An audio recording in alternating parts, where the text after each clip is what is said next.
Okay, question number 8. From the following particulars of Sonali Limited, prepare a profit and loss statement as on 31st March 2017 as per the revised schedule. Opening stock of finished goods is given. देखो हम लोगों को clearly बोला है कि statement से हम लोगों को प्रिपेयर करना है पीएनएल. बैलेंस शीट का इन्फॉर्मेशन दिया है क्या? कुछ नहीं. तो अगर पीएनएल बनाना है तो बोर्ड पे ध्यान दो. पीएनएल के हम लोगों ने पीएनएल का फॉर्मेट लिखा. This is the format of P N L as well as इसके अंदर जितने भी सब हेड्स है, revenue from operation, other income, उनका सबका नोट टू अकाउंट में प्रिपेयर किया साइड बाय साइड. ओके, अब पेंसिल लो और पोस्टिंग लिखते जाओ.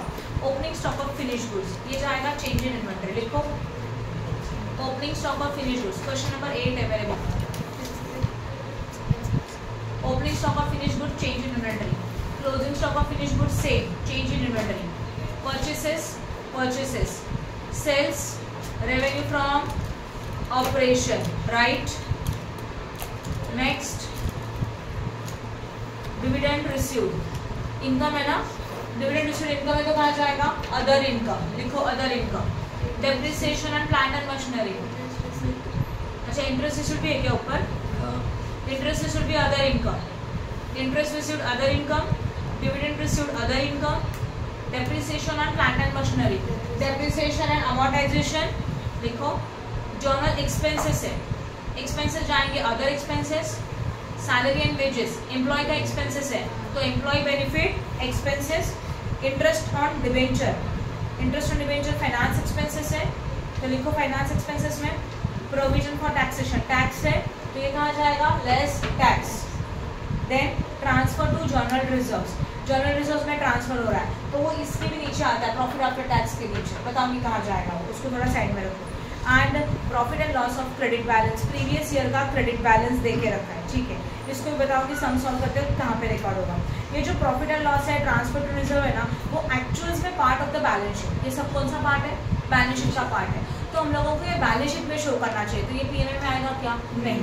तो ट्रांसफर टू जर्नल रिजर्व का मीनिंग ये होता है करंट ईयर के प्रॉफिट में से हम लोग रिजर्व्स में ट्रांसफर करेंगे.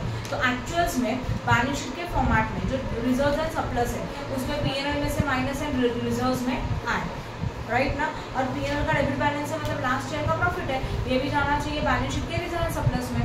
तो ये दोनों इन्फॉर्मेशन बैलेंस शीट में जाता है and we have to prepare the statement of for only PNL. तो सिर्फ पीएनएल का डेटा लेंगे तो लास्ट वाला दोनों पॉइंट कंसिडर नहीं होगा. चलो पोस्टिंग स्टार्ट कर देते हैं. बोर्ड पे ध्यान दो, अभी एक एक पॉइंट बताते जाएंगे. सबसे पहले क्या है? Opening stock of finish goods. Opening stock of finish goods कहाँ जाएगा? चेंज इन इन्वेंटरी, राइट ना. तो हम लोग यहाँ पे लिखेंगे change in inventory, right. Change in inventory already लिखा है, उसके अंदर आएगा opening stock. How much is opening stock? Opening stock of finish goods कितना है? 1,50,000. इनर में लिखा 1,50,000. उसके बाद closing stock of finish goods. Closing stock of finish goods इसमें से माइनस होता है, बोर्ड पे ध्यान देना. Closing stock of finish goods है कितना? ओनली 30,000 है ना. तो 1,50,000 माइनस 30,000 कितना हुआ? ओनली 1,20,000. मेन फॉर्मेट में बाद में अमाउंट लिखेंगे. ये पॉइंट समझ में आया? This is your change in inventory, right है. उसके बाद next one is what? Purchases. Purchases सीधा परचेस में जाएगा. कितना अमाउंट है बोलो? 1 lakh. No adjustment, right down to the outer column. उसके बाद सेल्स है, सेल्स आता है रेवेन्यू फ्रॉम ऑपरेशन. तो रेवेन्यू फ्रॉम ऑपरेशन में लिखेंगे सेल्स एंड वैल्यू कितना आएगा? 5 लाख. आउटर कॉलम, राइट है. नेक्स्ट नो एडजस्टमेंट का आउटर कॉलम लिखा.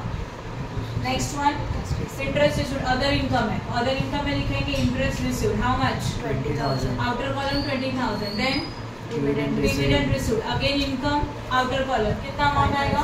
5,000. Next amount depreciation on plant and machinery. ये जाएगा कहाँ पे? डेप्रिसिएशन एंड अमोर्टाइजेशन में. तो यहाँ लिखेंगे depreciation on plant and machinery और इसका भी अमाउंट रहेगा 5,000 outer column. Journal expenses other expenses, तो इसको लिखेंगे अदर एक्सपेंसेस में जर्नल एक्सपेंसेस. जर्नल एक्सपेंसेस में just some common expenses are there which is how much? 10,000. After that salary and wages. Employ benefit में जाएगा सैलरी एंड वेजेस कितना? 50,000. No adjustment, right down to the outer column. आपको clear हो रहा है effect कैसे लिखना है? मतलब जो क्वेश्चन दिया ना उस क्वेश्चन के सारे पॉइंट पहले नोट टू अकाउंट में आएंगे, राइट ना. फिर उसमें सारे एडजस्टमेंट्स फॉलो किए जाएंगे, फिर इनका टोटल करके मेन फॉर्मेट में आएगा. तब तक हम लोग मेन फॉर्मेट में कुछ नहीं लिखेंगे. उसके बाद क्या है?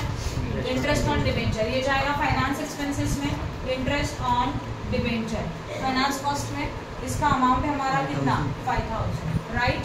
फिर क्या दिया है provision for tax. Provision for tax सीधा आता है लेस टैक्स में। कितना अमाउंट है प्रोविजन फॉर टैक्स का 50,000। यहाँ लिखा आउटर में 50,000, देखो राइट है। एंड जनरल रिजर्व किया तो आंसर होगा नहीं, तो इसको इग्नोर कर दो। नीचे कोई एडजस्टमेंट है क्या? नहीं है। If any adjustment is given तो इन एडजस्टमेंट का इफेक्ट भी नोट टू अकाउंट में जाएगा एंड देन टोटली यहाँ। अब एडजस्टमेंट तो है नहीं तो टोटल कर देते हैं। चलो करें टोटल। सेल्स का कितना आएगा 5 लाख का 5 लाख।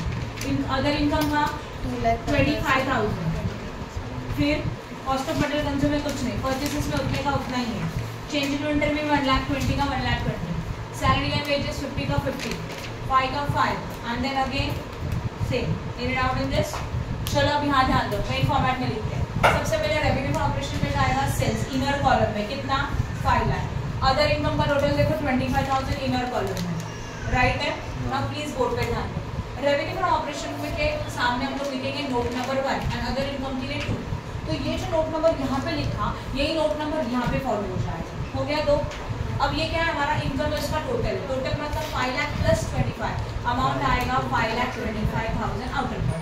अब एक्सपेंसेस को शुरू करते हैं। कॉस्ट ऑफ मटेरियल कंज्यूम में कुछ नहीं मत लिखो। परचेसेस में कितना 1,75,000। पहले अमाउंट लिख दो, देन नंबर लिखेंगे। चेंज इन इन्वेंटरी में कितना 1,20,000। सी दिस 1,20,000 इज पॉजिटिव तो यहाँ पे ऐड होगा। अगर ये निगेटिव होता तो माइनस कर दो, बराबर है। इसलिए यहाँ पे पॉजिटिव लिखा 1,20,000। एम्प्लॉय बेनिफिट एक्सपेंसेस कितना है देखो 50,000। फाइनेंस कॉस्ट कितना है 5,000 and depreciation amortisation again 5,000। Other expenses 10,000। Note number यहाँ लिखेंगे वही नोट नंबर वहाँ लिखा जाएगा, राइट। अब देखो कॉस्ट ऑफ मटेरियल कंज्यूम में कुछ नहीं था। जब कोई ब्लैंक शेड्यूल है तो उसको नोट नंबर नहीं आता, तो उसको नोट नंबर नहीं लिखेंगे। फिर परचेस को आएगा 3 तो यहाँ पे भी परचेस को 3। देन चेंज इन इन्वेंटरी को क्या लिखेंगे 4 तो चेंज इन इन्वेंटरी को 4। एम्प्लॉय बेनिफिट को 5 तो एम्प्लॉय बेनिफिट को क्या लिखा जाएगा 5। फाइनेंस कॉस्ट को 6 तो यहाँ पे भी क्या आएगा 6। देन डेप्रिसिएशन को 7 तो यहाँ पे भी डेप्रिसिएशन को 7। अदर एक्सपेंसेस को 8, राइट है। तो यहाँ पे भी अदर एक्सपेंसेस को 8 खत्म, समझा। अब यहाँ ध्यान दो, एक्सपेंसेस का टोटल करो please. 1,75,000 plus 1,20,000 plus 50,000 plus 5,000 plus 5,000 plus 10,000 कितना 3,65,000। कितना 3,65,000। 2,65,000। 3,65,000 एक्सपेंसेस से माइनस करेंगे तो ऊपर इनकम था 5,25,000 minus 3,65,000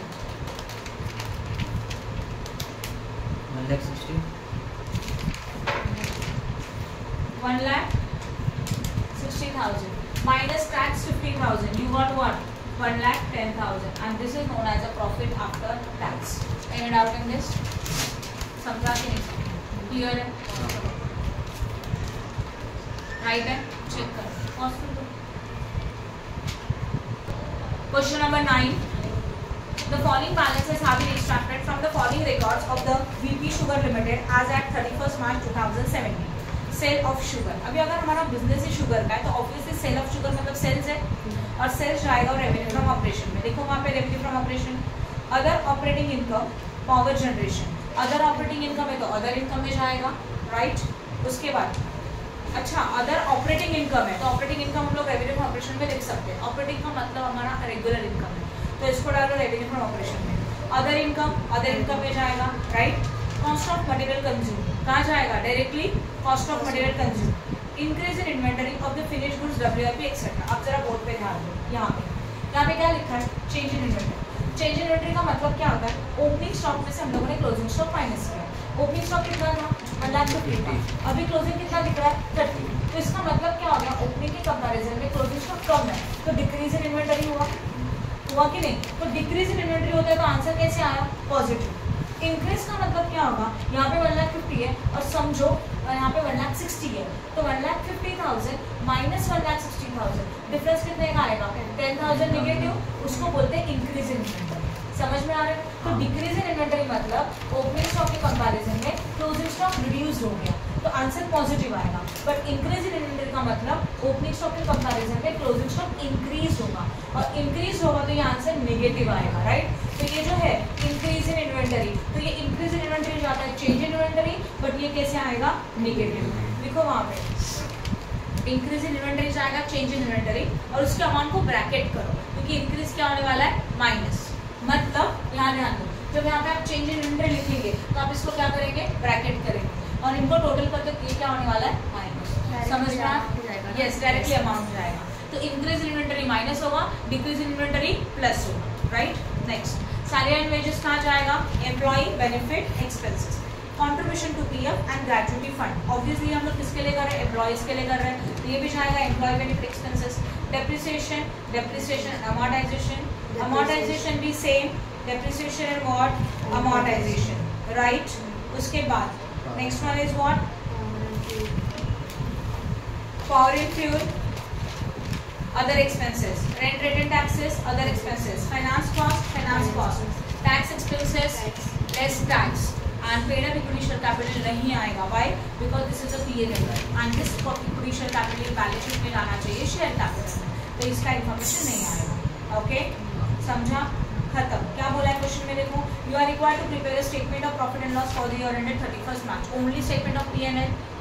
yes, now next question, question number 10, following are the extracts of balance sheet of the Amaya Limited as on 31st March 2017. Particulars, rupees and rupees. Sales. Sales record over revenue from operation. Opening stock of raw material. Opening stock of raw material यहाँ ध्यान दो. Opening stock of जाएगा cost of material consumed. Okay? देखो वहाँ पे cost of material consumed. Opening stock of finished goods. Change in inventory. Next. Purchase of raw material. Cost of material consumed में add. Purchase return, sorry हाँ, purchase of raw material लिखा ना, cost of material consume में add, purchase return less from purchase, मतलब cost of raw material consume में minus होगा, sales return less from sales, तो please ऊपर सेल्स को टिक करो, क्योंकि सेल्स में से सेल्स रिटर्न माइनस करेंगे। Interest received on fixed deposit, fixed deposit के ऊपर इंटरेस्ट मिला, other income, right. Business income, other income. Freight on raw material, raw material का ऊपर का freight, cost of material consume में add. Salary and wages, employ benefit expenses, bonus to employ, employ benefit expenses, director remuneration, employ benefit expenses. Yes, जो हम लोग हमारे employees के लिए करेंगे वो सब वहीं पे जाएगा। Depreciation on land and building, plant and machinery, furniture, तीनों जाएगा, depreciation and amortisation, right. Interest paid on debenture, finance cost, interest on loan from bank of Baroda, interest on loan from bank of Baroda, interest on loan है, ये भी कहा जाएगा finance cost. Repair and maintenance expenses, other expenses. Bank पण interest on loan आपण की पे करते हो काय करते कसं करणार आपल्याला, देखो ना, समझे ना, interest on loan from bank of Baroda, मतलब बैंक ऑफ बड़ौदा से लोन लिया था, तो फ्रॉम मतलब उनसे लोन लिया है ना, तो लोन लिया है तो इंटरेस्ट क्या करेंगे, पेड करेंगे। अगर ऐसे वर्डिंग होता interest on loan to bank of Baroda, तो बैंक ऑफ बड़ौदा को लोन दिया, ऐसा लॉजिक होता तो इंटरेस्ट मिलता था, तो अदर इनकम। फ्रॉम मतलब लोन लिया तो उसके ऊपर का इंटरेस्ट पेड करेंगे, राइट। तो ये जाएगा कहाँ पे, finance cost. Yes, finance cost, right है। उसके बाद next one, repair and maintenance, other expenses, insurance premium on office premises, other expenses, electricity charges, other expenses, rent and taxes, other expenses, audit fees, other expenses, advertisement, other expenses, and sundry expenses also other expenses, right है। यहाँ तक समझ में आ रहा है, किसी को कुछ डाउट है? उसके बाद नेक्स्ट वन, एडिशनल इन्फॉर्मेशन में जाओ, these are the some adjustment, yes or no? हम लोगों को कुछ एडजस्टमेंट दे के रखा है, क्या क्या एडजस्टमेंट में देखो, एडिशनल इन्फॉर्मेशन फक्त एकच है नहीं, अकॉर्डिंग टू इन्फॉर्मेशन। अभी देखो this question is only for P&L, इसमें बैलेंस शीट देगा नहीं, तो ऑब्वियसली जितना भी इफेक्ट जाएगा कितना जाएगा, यही अगर फुल सम होता था, मतलब balance sheet as well as P&L, तो हर एक एडजस्टमेंट के कितने इफेक्ट जाएंगे, तो क्लियर हो रहा है। ओके, नाउ एडिशनल इन्फॉर्मेशन में देखो point number 1, closing stock of raw material and finished goods was 5 lakh and 6 lakh respectively. This is the closing stock of raw material. First, closing stock of raw material, cost of material consume में minus होगा, right ना, तो लिखो वहाँ पे raw material के ऊपर less cost of material consume, then closing stock of finish goods है, यहाँ जाएगा चेंज इन इन्वेंटरी में, बोर्ड पे देखो change in inventory less closing stock of finish goods, right ना। तो ये closing stock of finish goods का इफेक्ट होगा 6 लाख का, less from change in inventory, समझे दोनों इफेक्ट। और बैलेंस शीट होता तो इसका इफेक्ट कहाँ जाता था, इन्वेंटरीज, ठीक है ना। अभी तो बैलेंस शीट में तो इसका इफेक्ट नहीं जाएगा, बट होता बैलेंस शीट को इफेक्ट माइनस 5 लाख होगा ना वो, 6 लाख माइनस 5 लाख, 5 लाख कहाँ से लाया, वही नहीं, ये दोनों क्लोजिंग स्टॉक है, closing stock of raw material यहाँ से माइनस होता है, closing stock of finish goods यहाँ से माइनस होता है opening finish good, opening stock of finish goods में से, राइट ना। आगे next one, outstanding electricity charges, rent rate and taxes. Okay, outstanding is always add, किस में ऐड करेंगे, रेंट रेट एंड टैक्सेस में एज वेल एज इलेक्ट्रिसिटी में। ऊपर जाओ इलेक्ट्रिसिटी चार्जेस को टिक करो, रेंट रेट एंड टैक्सेस में टिक करो। तो इलेक्ट्रिसिटी चार्जेस 10,000 ऐड करेंगे इलेक्ट्रिसिटी में, and rent rate and taxes में ऐड करेंगे 30,000, समझा। Then miscellaneous income receivable, receivable मतलब मिलना बाकी है, तो again this is outstanding income, तो ये अदर इनकम में जो मिसलेनियस इनकम कुछ रहेगा उसमें जाके ऐड किया जाएगा, राइट। या तो अगर मिसलेनियस इनकम का हेडिंग नहीं है तो डायरेक्टली लिखेंगे अदर इनकम, क्लियर हो गया। Next 50,000 is to be provided for bad and doubtful debt, this is the new bad debts, other income, other expenses, sorry वो बैड डेट्स आता है ना, पर डेप्रिसिएशन और अमोर्टाइजेशन में, डेप्रिसिएशन अमोर्टाइजेशन में बैड डेट्स नहीं आएगा, बैड डेट्स आएगा अदर एक्सपेंसेस में, आएगा ना। हाँ बट वो अमोर्टाइजेशन में नहीं आएगा। बैड डेट्स हमारा सेलिंग एंड डिस्ट्रीब्यूशन एक्सपेंसेस है, और सेलिंग एंड डिस्ट्रीब्यूशन एक्सपेंसेस जाते हैं अदर एक्सपेंसेस, इसके लिए ये जाएगा अदर एक्सपेंसेस में। बैड डेट्स का फॉर्मेट याद है, क्या क्या है बैड डेट्स का format, minus RDD, yes, bad debts plus new bad dates plus new RDD less old RDD, ये पूरा फॉर्मेट आप अदर एक्सपेंसेस में लिखोगे, राइट। और अमोर्टाइजेशन में जाता है प्रिलिमिनरी एक्सपेंसेस रिटर्न ऑफ, जो लॉसेस है वो रिटर्न ऑफ वहाँ जाता है, तो ये तो लॉसेस, बैड डेट्स वो लॉसेस नहीं है ना, लॉसेस इन फिक्टिव एसेट्स नहीं है, समझा। Next one, paid advertisement expenses 20, sorry prepaid advertisement expenses 20,000, prepaid is always minus, किस में से माइनस करेंगे, एडवर्टाइजमेंट में से, ऊपर जाके एडवर्टाइजमेंट में टिक करो, उसमें से minus. And provision for income tax, this is a what, less tax, सही है ना, डायरेक्टली जाएगा मेन फॉर्मेट में less tax. Any doubt in this. And prepare a statement of profit and loss for the year ended 31st March 2017 as per the provision of Companies Act, done.